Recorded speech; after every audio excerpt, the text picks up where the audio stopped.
नमस्कार, मी दीपक पोलसुले. दुपारचे 3 वाजता बातमीपत्रामध्ये आपल्या सगळ्यांचं स्वागत. बुलेटिनच्या सुरुवातीला बातमी आहे पुण्यातून. कोथरूड पोलीस ठाण्यात रात्रभर आंदोलन करणाऱ्या युवतींना कोणतीही मारहाण झाली नसल्याचं उघड झालं. ससून रुग्णालयाचा तपासणी अहवाल समोर आला. ससूनमध्ये स्वतः जाऊन या तरुणींनी पाहणी केली होती.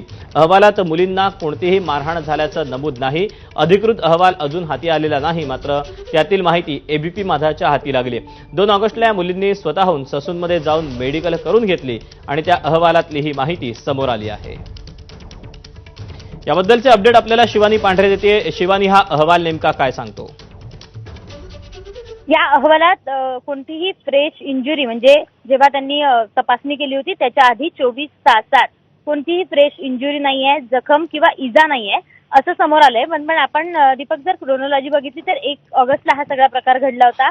दुपारी 2:30 वाजता पोलीस जे आहे ते मुलींच्या घरी गेले होते आणि 30 मिनिटांनी ते निघूनही गेले होते.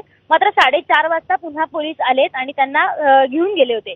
हे सगळं जेव्हा आपण जर क्रोनॉलॉजी बघितली तर साधारण 24 तास या मुलीला हे करायलाच लागले, तपासणीला जाण्यासाठीच लागल्याचं या सगळ्या क्रोनॉलॉजीवरून अंशतः दिसून येतंय. कारण पोलिसांनी त्यांना बसवून ठेवलं होतं, त्यांना मारहाण केली असल्याचा त्यांचा आरोप होता आणि त्यानंतर त्यांनी आम्हाला मेडिकल करायची आहे, तुम्ही आम्हाला मेडिकलसाठी जी लिस्ट असते ती लिस्ट द्या याची मागणी देखील त्या मुलींनी पोलिसांकडे केली होती. मात्र पोलिसांनी ती लिस्ट दिली नाही. त्याच्यानंतर पोलिसांनी त्या मुलींनी स्वतःच आपण ससून रुग्णालयात जाऊन आपली मेडिकल करू म्हणून ह्या मुली मेडिकल करण्यासाठी दाखल झाल्या होत्या आणि त्यानंतर हा सगळा रिपोर्ट आहे तो समोर आला आहे. 24 तासानंतर यांनी तपासणीसाठी गेल्याचं आणि त्याच्यानंतर 24 तासात कोणतीही मारहाण न झाल्याचं पुणे पोलिसांना जो अहवाल दिलाय ससून रुग्णालयाने त्याच्यातनं समोर आलंय.